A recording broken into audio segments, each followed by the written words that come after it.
Assalamualaikum, nama saya Muhammad Adam Haris bin Sofian Subadi dan kita mulakan pembentangan kita dengan pengenalan terlebih dahulu. Penghayatan akhlak mulia dan sunnah Nabi Muhammad SAW merupakan aspek yang sangat penting dalam kehidupan seorang Muslim. Baginda diutus oleh Allah SWT sebagai contoh teladan bagi umat manusia dengan misi untuk menyebarkan ajaran Islam yang membawa kepada kebaikan dan kesejahteraan di dunia dan di akhirat. Akhlak mulia yang ditunjukkan oleh Nabi Muhammad SAW bukan sahaja menjadi panduan moral, tetapi juga mencerminkan nilai-nilai yang seharusnya diterapkan dalam kehidupan sehari-hari. Dalam konteks ini, setiap Muslim diharapkan untuk mengamalkan akhlak dan sunnah baginda dalam peranan mereka sebagai khalifah di muka bumi demi mencapai kehidupan yang lebih baik dan diredai oleh Allah. Dengan memahami dan menghayati ajaran ini, seorang Muslim dapat membina hubungan yang harmoni dengan sesama manusia dan persekitaran, sekaligus menjadikan diri mereka sebagai ejen perubahan positif dalam masyarakat. Terusnya kita masuk kepada pengertian akhlak. Apa itu akhlak? Menurut Kamus Lewan dan Pustaka, akhlak bermaksud budi pekerti, kelakuan, tabiat, ilmu pengetahuan, bukan kelakuan, tingkah laku manusia. Daripada aspek istilah pula, istilah akhlak berasal daripada kalimah bahasa Arab iaitu khuluq yang bermaksud tingkah laku atau perangai, tabiat, kepercayaan, pegangan atau agama. Seterusnya kita masuk kepada akhlak mulia Rasulullah SAW. Akhlak mulia Rasulullah SAW adalah teladan bagi umat Islam dalam kehidupan sehari-hari. Rasulullah SAW dikenal dengan sifat-sifat yang sangat terpuji yang mencerminkan kepribadian yang sempurna dan mantap. Allah SWT menjelaskan bahawa kepentingan akhlak dalam diri manusia, termasuk pada diri Rasulullah SAW. Firman Allah SAW dalam surah Al-Qalam ayat 4 yang bermaksud, dan bahawa sesungguhnya engkau wahai Muhammad mempunyai akhlak yang sangat mulia. Sekarang kita masuk kepada akhlak mulia Rasulullah SAW. Di sini terdapat banyak contoh-contoh akhlak mulia yang disenaraikan. Antaranya ialah husnuzan, iaitu berprasangka baik kepada orang lain. Yang kedua ialah sabar, iaitu menahan diri dari sifat putus asa dan ketidakpuasan. Yang ketiga syukur. Syukur yang dimaksudkan ialah syukur atas nikmat yang diberikan oleh Allah SWT. Yang keempat ikhlas, iaitu lakukan sesuatu dengan tulus dan ikhlas kerana Allah dan tidak mengharapkan pujian daripada orang lain. Yang kelima, adil, iaitu bertindak secara adil dalam segala hal. Sekarang kita masuk kepada akhlak mulia Rasulullah SAW. Di sini terdapat banyak contoh-contoh akhlak mulia yang disenaraikan. Antaranya ialah husnuzan, iaitu berprasangka baik kepada orang lain. Yang kedua ialah sabar, iaitu menahan diri dari sifat putus asa dan ketidakpuasan. Yang ketiga syukur. Syukur yang dimaksudkan ialah syukur atas nikmat yang diberikan oleh Allah SWT. Yang keempat ikhlas, iaitu lakukan sesuatu dengan tulus dan ikhlas kerana Allah dan tidak mengharapkan pujian daripada orang lain. Yang kelima adil, iaitu bertindak secara adil dalam segala hal. Okey, baik. Assalamualaikum warahmatullahi wabarakatuh. Nama saya Azhar Hasan. Pada kali ini saya akan membincangkan adab Rasulullah SAW dengan Allah Subhanahu Wa Taala. Okey, baik. Kita menjurus kepada adab yang pertama terus, iaitu sentiasa beribadat dan berdoa. Siapa itu? Rasulullah SAW selalu menjaga hubungan dengan Allah Subhanahu Wa Taala, iaitu Yang Maha Esa, Yang Maha Pencipta, melalui ibadat dan doa. Seperti kita melakukan solat, selepas solat kita berdoa, itu menjadi sunnah kepada kita. Beliau melakukan solat malam, qiyamul lail, iaitu 3 per malam yang dilakukan oleh umat-umat Islam pada hari ini, meskipun sudah dijanjikan syurga sebagai tanda syukur kepada Allah. Itu Rasulullah SAW, walaupun beliau memiliki telah ditetapkan syurga oleh Allah, beliau tetap melakukan ibadat, tambahan ibadat yang berlimpah untuk kepada Allah Subhanahu Wa Taala, iaitu sebagaimana dalam hadis menyebutkan bahawa Rasulullah SAW bersabda, "Tidakkah aku harus menjadi hamba yang syukur?" Hadis riwayat Bukhari dan Muslim. Ini menunjukkan bahawa Rasulullah SAW memiliki sifat yang syukur dalam diri. Itu beliau tidak pernah berasa tidak cukup, tidak pernah berasa beliau tidak syukur dalam setiap perbuatan, setiap ibadat yang beliau lakukan. Okey, baik.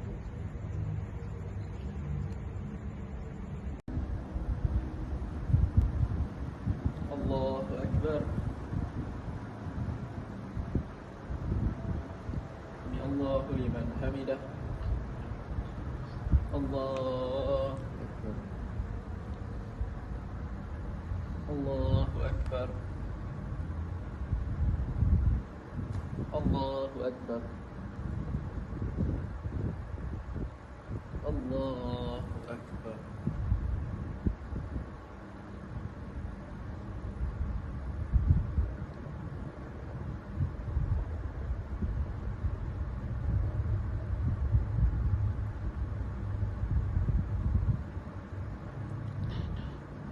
Assalamualaikum warahmatullahi. Assalamualaikum warahmatullahi.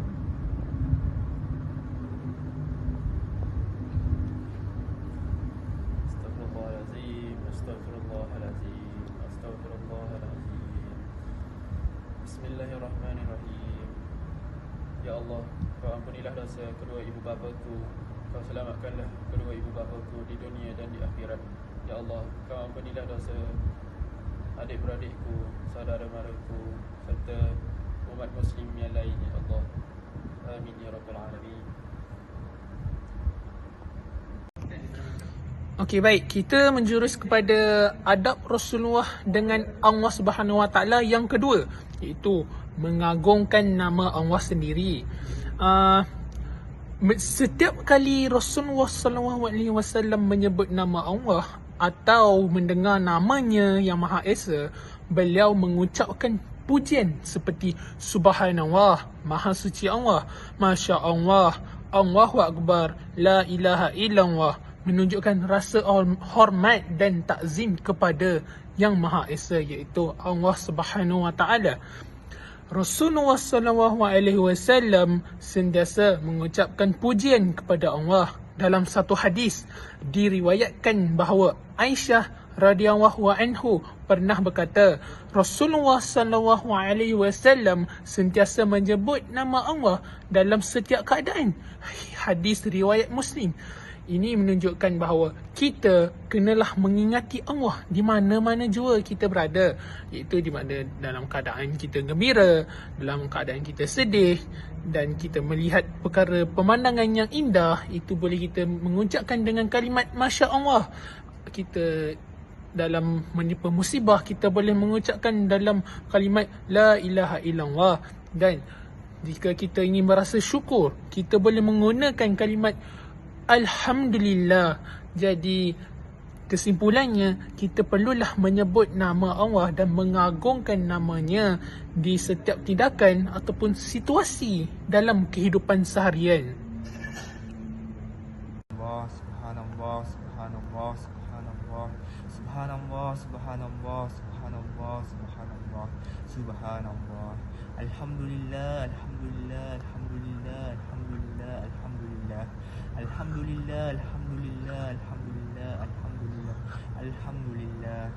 Allahu Akbar, Allahu Akbar, Allahu Akbar, Allahu Akbar, Allahu Akbar, Allahu Akbar, Allahu Akbar, Allahu Akbar, Allahu Akbar, Allahu Akbar.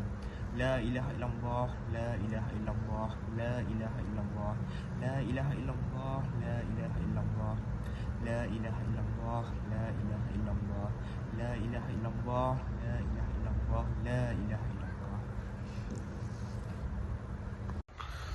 Okey, baik. Kita pergi kepada adab yang ketiga pula, iaitu adab Rasulullah sallallahu alaihi wasallam dengan keluarga. Rasulullah sendiri bersikap lemah lembut dengan isteri dan anak-anak baginda. Rasulullah sallallahu alaihi wasallam adalah seorang suami dan ayah yang sangat penyayang dan sabar. Beliau sering membantu kerja-kerja rumah, bermain dengan anak-anak dan cucu-cucunya serta tidak pernah memarahi mereka. Betapa mulianya baginda sendiri dalam kehidupan keluarga, tidak pernah memarahi. Sebaliknya, beliau mengajar lagi apa yang diperkatakan dalam hadis ataupun dalil. Beliau juga sering menolong isterinya membuat kerja-kerja rumah, tidak membiarkan isterinya membuat kesorangan, tidak akan membiarkan isterinya berasa kelitihan berseorangan. Rasulullah SAW pernah bersabda, orang yang terbaik di antara kalian adalah orang yang paling baik terhadap keluarganya, dan aku adalah yang paling baik terhadap keluargaku.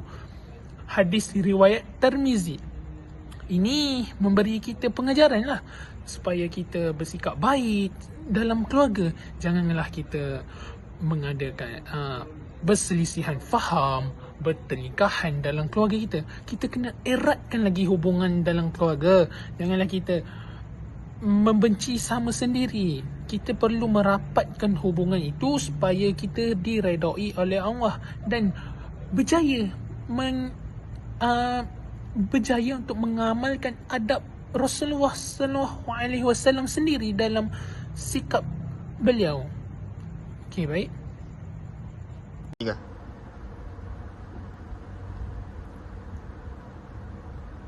Assalamualaikum warahmatullahi. Assalamualaikum warahmatullahi. Astagfirullahalazim, astagfirullahalazim, astagfirullahalazim. Qala rabbukum istajib lakum a'udzu billahi minasyaitanir rajim. Bismillahirrahmanirrahim. Ya Allah, ampunkanlah dosaku ya Allah. Ampunkanlah dosa kedua ibu bapaku ya Allah. Ampunkanlah dosa keluargaku ya Allah. Berkatilah rezeki kami ya Allah. Lapangkanlah rezeki kami ya Allah. Sejahteralah kehidupan kami ya Allah. Rabbana atina fid dunya hasanah wa fil akhirati hasanah wa qina azabannar. Sallallahu alaihi wasallam walhamdulillahi rabbil alamin.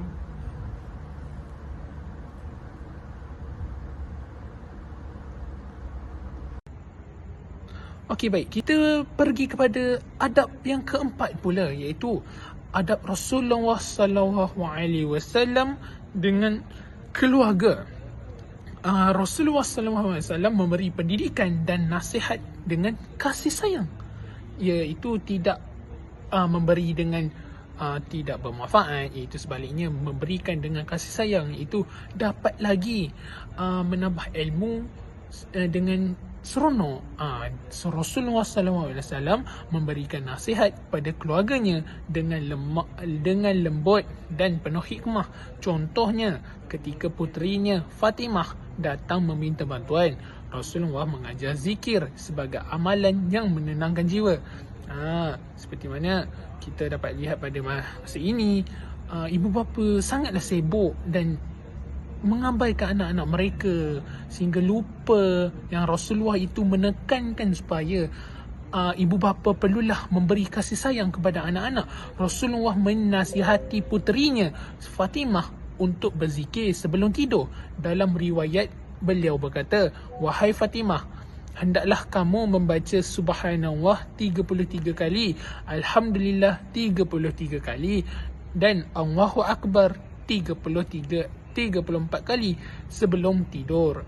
Ini menunjukkan sunnah yang perlu kita amalkan dalam kehidupan kita. Itu supaya kita dapat tidur dengan tenang, kita dapat menjalani hidup kita dengan tenang, tidak yelah, kita dapat itu lagi. Ini menerangkan bahawa kita mestilah sedaya upaya meninggalkan perkara yang dilarang dan melaksanakan perkara yang disuruh mengikut kemampuan. Suatu masa Rasulullah SAW berkhutbah, "Wahai manusia, Allah telah mewajibkan kepada kamu menunaikan haji, maka tunaikanlah." Seorang sahabat telah bertanya, "Apakah itu haji? Setiap tahun wahai Rasulullah?" Rasulullah diam sehingga sahabat itu mengulang soalan sebanyak 3 kali. Maka Rasulullah pun bersabda, "Kalaulah saya jawab ya, tentu haji itu menjadi wajib setiap tahun. Lalu kamu tidak mampu melaksanakannya." Baginda menyambung, "Janganlah kamu bertanya apa yang tidak aku sebutkan, kerana binasanya orang sebelum kamu disebabkan mereka banyak bertanya dan tidak mengetahui para nabi mereka. Apabila aku perintahkan kamu sesuatu, laksanakanlah mengikut kemampuan kamu. Apabila aku melarang kamu sesuatu, maka tinggalkanlah." Suruhan dan larangan yang ditetapkan oleh Allah SWT merupakan peraturan hidup bagi kebaikan manusia itu sendiri. Tanpa peraturan, kehidupan manusia akan menjadi sukar dan tidak terurus, bahkan akan berlaku banyak keburukan. Ketaatan kepada perintah Allah SWT dan Rasulnya adalah faktor kejayaan sesuatu. Seterusnya, adab Rasulullah sallallahu alaihi wasallam dengan sahabat dan masyarakat, iaitu dengan menyebarkan salam dan menyambut ucapan dengan senyuman. Rasulullah sallallahu alaihi wasallam selalu menyebarkan salam kepada sesiapa sahaja yang ditemui, walaupun kepada anak kanak-kanak. Beliau juga sering tersenyum kepada sahabat-sahabatnya sebagai tanda keramahan. Anas bin Malik, iaitu pembantu Rasulullah, pernah berkata, "Aku tidak pernah melihat seseorang yang lebih banyak tersenyum daripada Rasulullah," iaitu daripada hadis riwayat Tirmizi.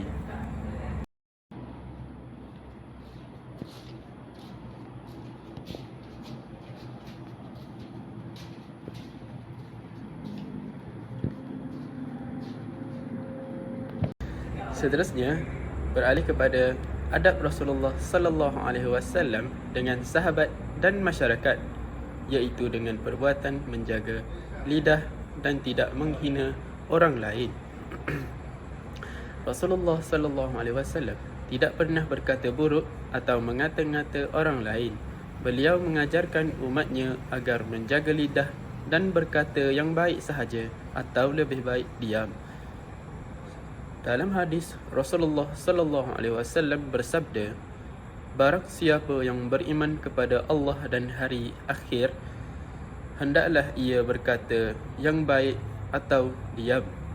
Daripada hadis riwayat Bukhari dan Muslim. Syahid, kau tengok ni Syahid. Tengok apa yang dia upload ni. Bodoh lah dia hantar ni. Weh, kambingnya suami ni. Kan kalau masak dia nak buat Kenapa dia bercerai dah? Manalah kau tahu. Boleh hidup elok-elok, beramai-ramai berbincang elok-elok. Kenapalah beruk ni? Dah pasal aku tak faham dah. Kita kena cari macam tu. kambing ni dah. Kau Kita kena cari kambing ni. Kenapa dia tinggalkan suami ni? Kenapa dia tinggalkan isteri dia? Awalnya saya tak batuk lah sial. Kau satu. Assalamualaikum saudara. Ya, Saudara, saya dengar tadi banyak sangat dah zikir-zikir yang tak elok keluar dari mulut. Ni saudara ni dah solat belum ni? Ha? Belum. Pandai jaga mulut dah. Rasulullah SAW sendiri mengajar kita supaya menjaga percakapan kita dengan siapa-siapa pun dalam keadaan apa pun. Kita janganlah bercakap ke mengikut emosi kita. Mungkin itu akan mengeluarkan kata-kata yang kesal, kata-kata menghina terhadap orang itu. Jadi kita berwaspada, bermuhasabah diri kita ni. Jadi tukarkanlah dia kepada kalimah Allah. Masya Allah, teruknya suami dia. Masya Allah, Allahu Akbar, apa yang berlaku dekat keluarga dia ni. Jadi kita gunakan kalimat Allah dalam apa-apa keadaan. Itu menunjukkan kita ni ingat Allah. Dan juga kita jangan sesekali berkata mengikut emosi kita sendiri. Itu akan membawa padah pada diri. Bukan sahaja pada diri, malah pada orang lain juga. Mungkin akan tersinggung hati dia. Okey saudara-saudara, boleh faham tak? Faham saudara. Masya Allah. Terima kasih. Bergerak pula kepada Rasulullah sallallahu alaihi wasallam dengan makhluk hidup dan alam, iaitu dengan perbuatan mengasihi binatang. Rasulullah sallallahu alaihi wasallam sangat penyayang terhadap binatang. Beliau pernah menegur seorang sahabat yang mengganggu burung kecil dan menegur orang yang membebani untanya dengan berlebihan.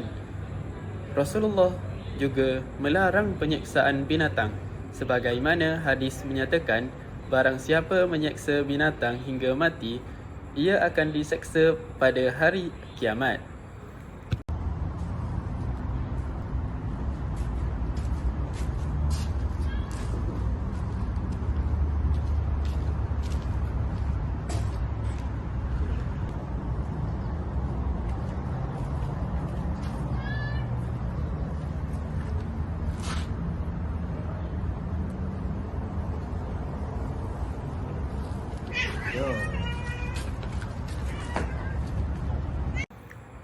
Seterusnya, kita beralih pula kepada adab Rasulullah sallallahu alaihi wasallam dengan makhluk hidup dan alam, iaitu dengan menjaga alam sekitar.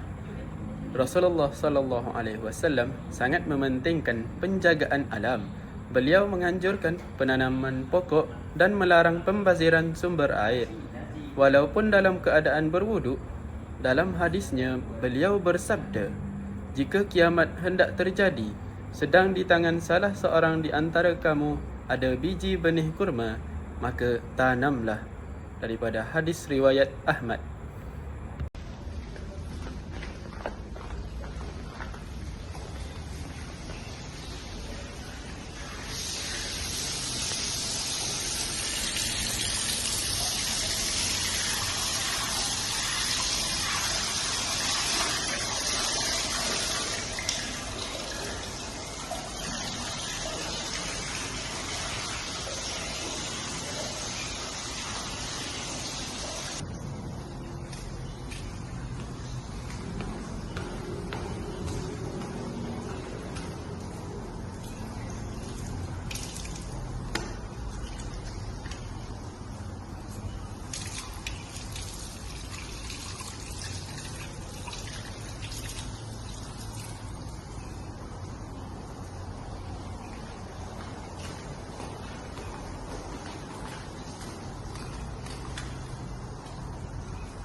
Seterusnya, kita beralih pula kepada sunnah Rasulullah. Apa itu sunnah Rasulullah? Sunnah Rasulullah ialah sesuatu yang bersumberkan daripada Nabi Muhammad sallallahu alaihi wasallam dalam bentuk ucapan, perbuatan, sifat serta akhlak yang diberitakan oleh sahabat baginda. Seterusnya kita masuk kepada antara sunnah Nabi yang mudah untuk dilakukan. Yang pertama ialah mendahulukan kaki kanan ketika memakai kasut dan kaki kiri apabila menanggalkannya. Nabi Muhammad SAW menggalakkan setiap umatnya supaya mendahulukan anggota kanan dan kemudiannya diikuti anggota kiri dalam setiap perkara yang dilakukan seharian. Jika kalian memakai sandal, maka dahulukan kaki kanan. Dan jika melepaskannya, maka dahulukanlah kaki kiri. Jika memakainya, maka hendaklah memakai keduanya atau tidak memakai keduanya sekali.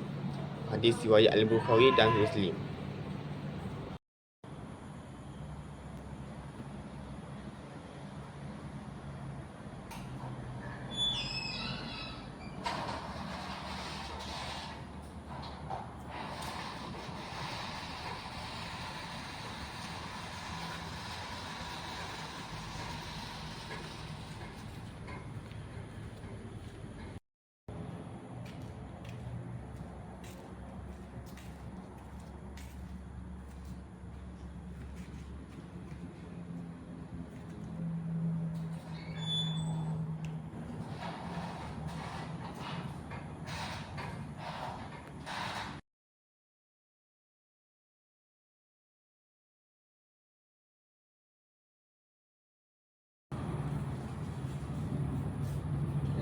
Waalaikumsalam.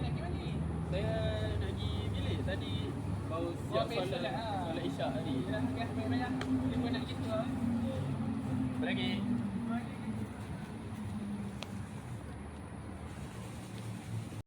Antara sunnah Nabi yang mudah dilakukan yang ketiga ialah sunnah bangun dari tidur. Setelah bangun dari tidur, disunatkan untuk mengusap wajah dengan tangan seperti sabda Nabi SAW.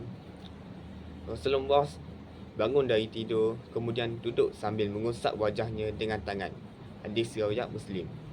Kemudian membaca doa iaitu Allah Alhamdulillahillazi ahyana ba'dama amatana wa ilaihin nusyur, yang bermaksud segala puji bagi Allah yang telah menghidupkan kami setelah kami dimatikannya dan kepadanya kami dikembalikan. Hadis riwayat Al-Bukhari.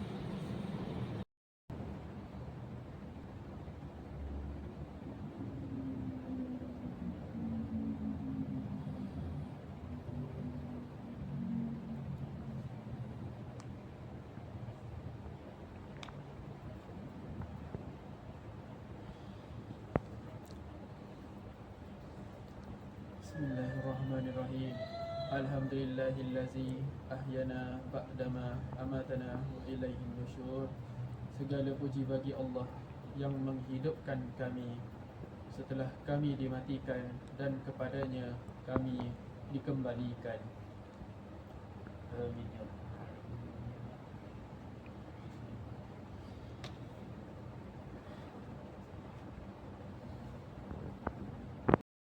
Kita masuk kepada antara sunnah Nabi yang mudah dilakukan yang seterusnya, iaitu masuk dan keluar dari bilik air atau tandas. Apabila kita hendak masuk ke dalam bilik air, kita hendaklah masuk dengan kaki kiri dan membaca doa Allahumma inni a'udzubika minal khubuthi wal khaba'is, yang bermaksud, ya Allah, sesungguhnya aku berlindung kepadamu dari godaan syaitan, jantan dan betina. Hadis riwayat Bukhari dan Muslim.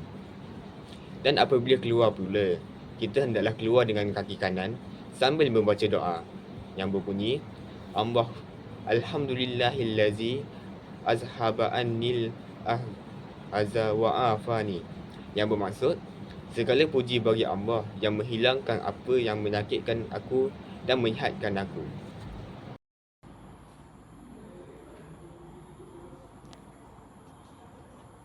Allahumma inni a'udzubika minal khubuthi wal khaba'is.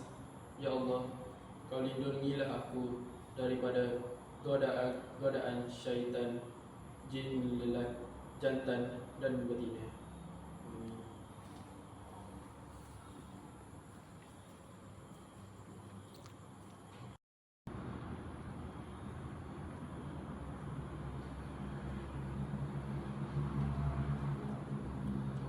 Bismillahirrahmanirrahim.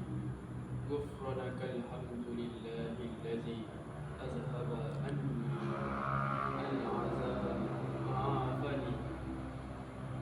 Aku memohon ampun darimu ya Allah.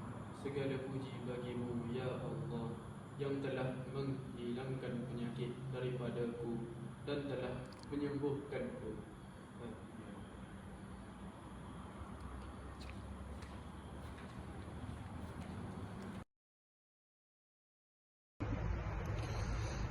Okey, kita pergi kepada sunnah yang kelima. Itu antara sunnah Nabi yang mudah dilakukan. Itu ketika berpakaian disunatkan untuk membaca Bismillahirrahmanirrahim ketika hendak memakai pakaian, dan apabila ingin melepaskannya, itu sebelum kita pakai baju, sebelum kita pakai seluar, kita menyebutlah kalimat Bismillah.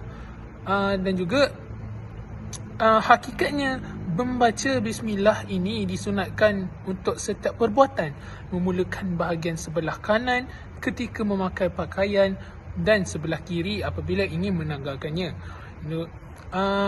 Perkara Bismillah ini bukan sahaja ketika berpakaian kita boleh lakukan, malah dalam setiap perbuatan juga kita boleh lakukan. Didahulukan membaca kalimat Bismillah sebelum melakukan apa-apa jua. Tapi dalam konteks ini kita memfokuskan pakaian itu sebelum kita masuk. mengenakan baju, kita mendahulukan tangan kanan dan membaca Bismillah. Dan jika kita ingin menanggalkan pakaian, kita mendahulukan tangan kiri dan juga mendahulukan Bismillah. Juga doa memakai baju ataupun pakaian iaitu berbunyi sebegini: Bismillahirrahmanirrahim. Segala puji bagi Allah yang telah memakaikan kepadaku pakaian ini dan telah memberikan rezeki pakaian ini kepadaku tanpa ada daya dan kekuatan dariku. Amin. Hadis riwayat Abu Daud, At-Tirmizi dan Ibnu Majah.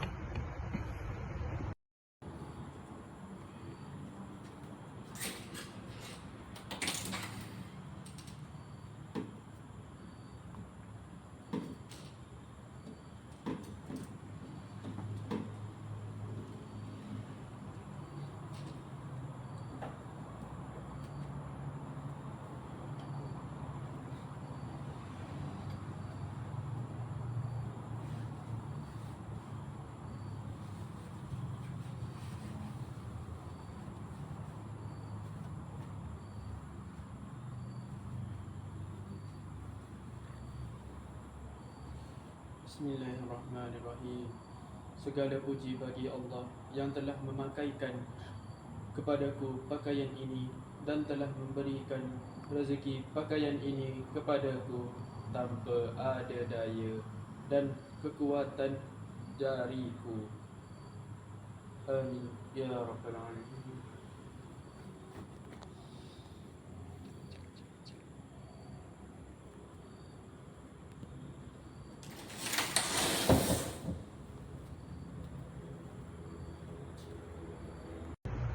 Okey, baik. Sunnah yang keenam yang Nabi lakukan dengan mudah, iaitu ketika masuk dan keluar rumah. Ketika nak keluar rumah, disunatkan membaca Bismillahi tawakkaltu ala Allah wala haula wala quwwata illa billah, yang bermaksud, dengan nama Allah aku bertakwa kepada Allah dan tiada daya dan kekuatan kecuali dengan pertolongan Allah Subhanahu wa taala. Hadis riwayat Abu Daud, At-Tirmizi. Manakala ketika hendak masuk ke dalam rumah pula, disunatkan untuk mengucap bismillah, memperbanyakkan zikir kepada Allah dan mengucapkan salam, sama ada rumah tersebut ada orang ataupun tidak. Itu seperti mana sebelum kita melangkah masuk ke dalam rumah, disunatkan kita memberi Assalamualaikum, Assalamualaikum, walaupun rumah itu tiada orang, tiada penghuni. Ini kerana syaitan akan berkongsi tempat tinggal dengan kita apabila penghuninya tidak menyebut nama Allah ketika memasukinya.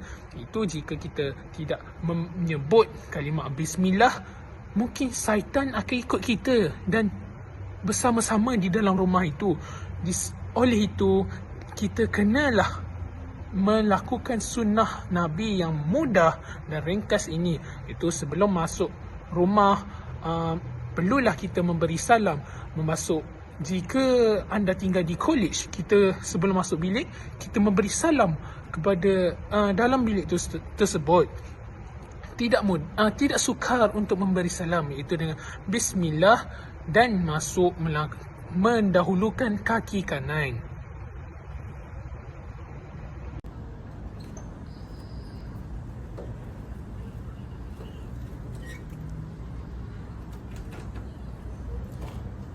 Bismillahi tawakkaltu ala Allah wala haula wala quwwata illa billahil aliyil azim. Dengan nama Allah, sesungguhnya aku berlindung kepadamu, menjagaku. Amin.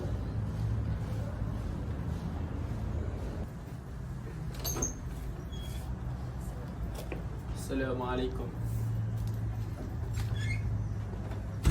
Bismillahirrahmanirrahim. Astaghfirullahalazim. Astaghfirullahalazim.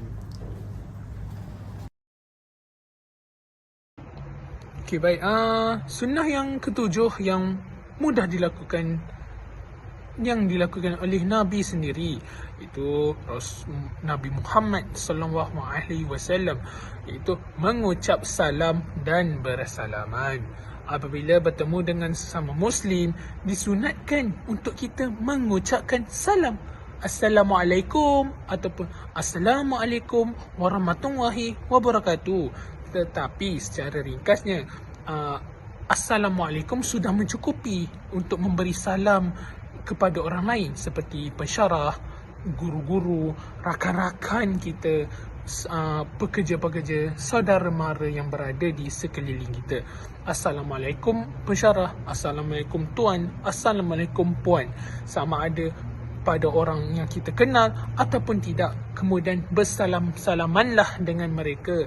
Itu dengan bersalam-salaman ini kita dapat mengeratkan lagi hubungan kita sesama manusia. Hal ini seperti sabda baginda, keutamaan dalam Islam adalah dengan memberi makan dan mengucapkan salam pada orang yang kamu kenali ataupun tidak. Hadis riwayat Bukhari dan Muslim. Itu kita memberi salam kepada siapa saja. Kita tidak mengira umur, kita tidak mengira siapakah dia, pangkat dia. Kita memberi salam tanpa mengira konteks yang tidak masuk akal. Sesiapa saja boleh beri salam dan bersalam-salaman.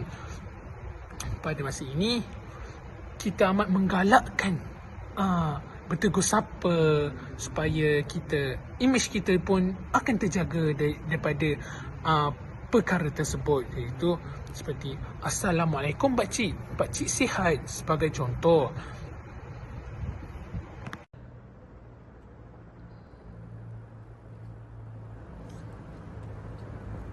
Assalamualaikum.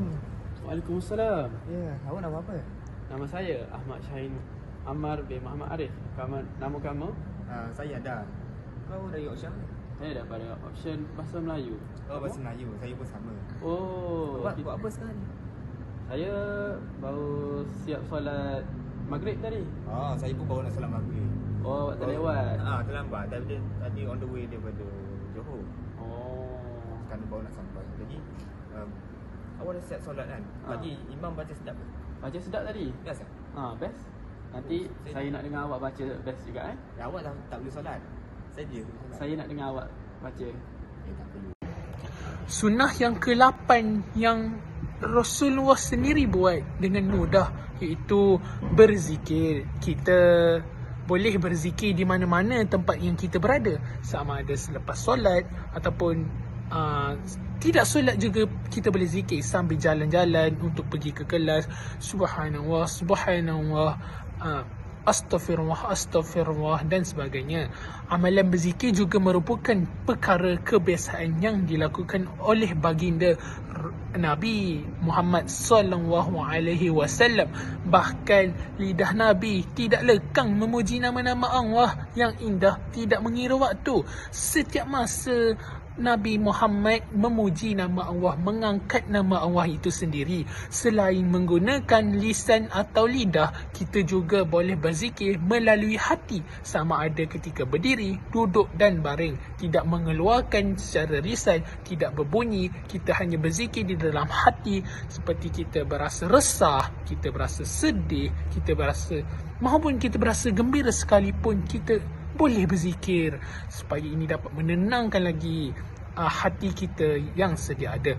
Ingatlah, hanya dengan mengingati Allah maka hati jadi tenteram. Jadi kita kena mendahulukan Allah dalam apa-apa jua sekalipun supaya kita berasa tenang, kita mendapat keberkatan daripadanya dengan secara yang mudah, iaitu berzikir. Berzikir sekurang-kurangnya dilakukan oleh umat Islam, iaitu selepas solat. Wirid itu perlulah disertai oleh zikir itu sendiri supaya kita dapat menguatkan lagi akidah kita, menguatkan lagi iman kita yang sedia ada. Sekian daripada saya.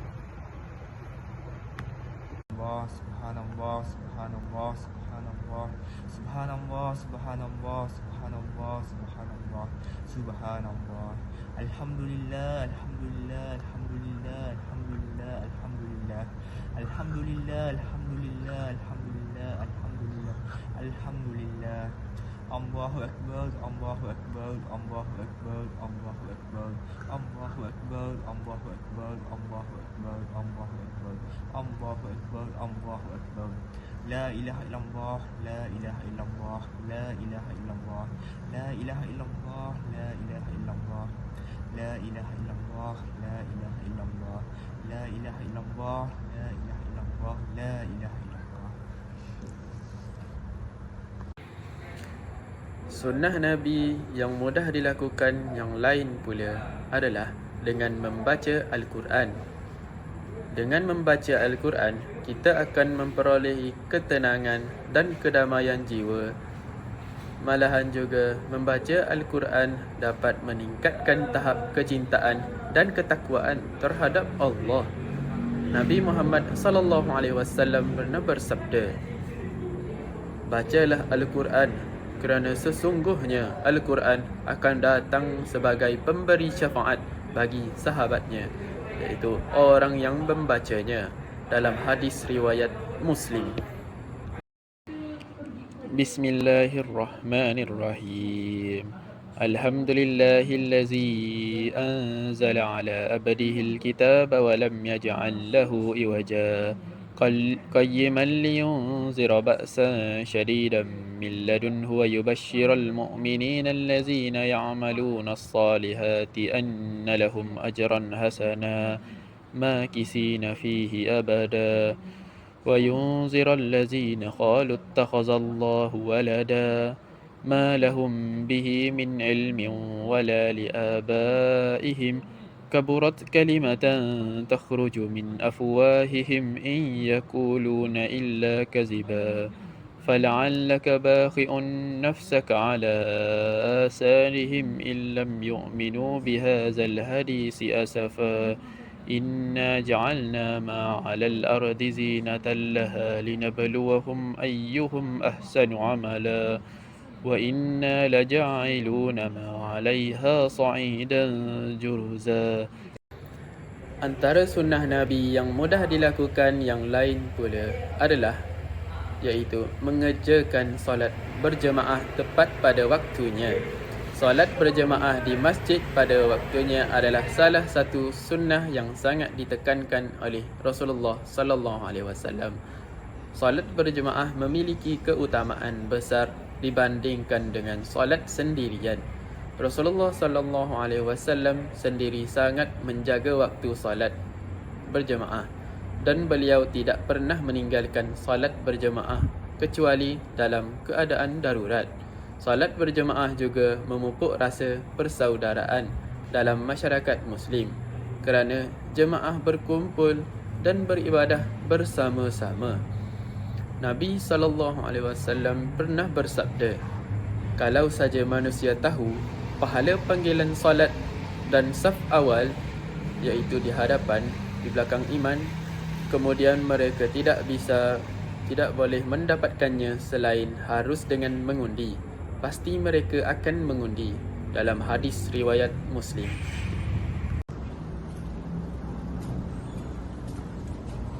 Dah masuk waktu. Tak apalah, nanti boleh solat. Sekarang ni baru pukul 4.30. Nanti pukul 6.30 pun boleh solat. Aduh.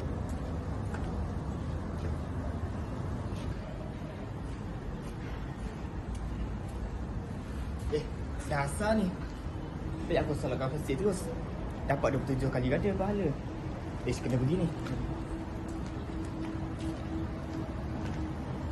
Bagi menutup pembentangan perbicaraan, semestinya ada kesimpulan. Kesimpulannya ialah penghayatan akhlak mulia dan sunnah Nabi Muhammad sallallahu alaihi wasallam adalah kunci untuk membentuk kepribadian yang baik dan masyarakat yang sejahtera. Dengan meneladani sifat-sifat terpuji baginda seperti kasih sayang, keadilan dan kesabaran, setiap Muslim dapat memberikan impak positif dalam lingkungan mereka. Tanggungjawab ini bukan sahaja mencerminkan kepribadian individu, tetapi juga mempengaruhi perkembangan masyarakat secara keseluruhan. Oleh itu, penerapan akhlak mulia dan mengamalkan sunnah adalah langkah penting dalam membentuk generasi yang beretika dan bertanggungjawab. serta menjadikan dunia ini tempat yang lebih baik untuk semua. Penghayatan ini seharusnya menjadi agenda utama bagi setiap Muslim agar dapat menjalani kehidupan sesuai dengan ajaran Islam yang sebenar serta meraih keredaan Allah di dunia dan di akhirat. Tamat sudah perbincangan kita pada kali ini. Sekian, terima kasih daripada kumpulan kami. Sekian daripada pembincangan kami. Semoga ajaran dan pengetahuan yang kami sampaikan menjadi manfaat dan iktibar dalam kehidupan sebagai seorang Muslim. Terima kasih kepada para penonton sekalian.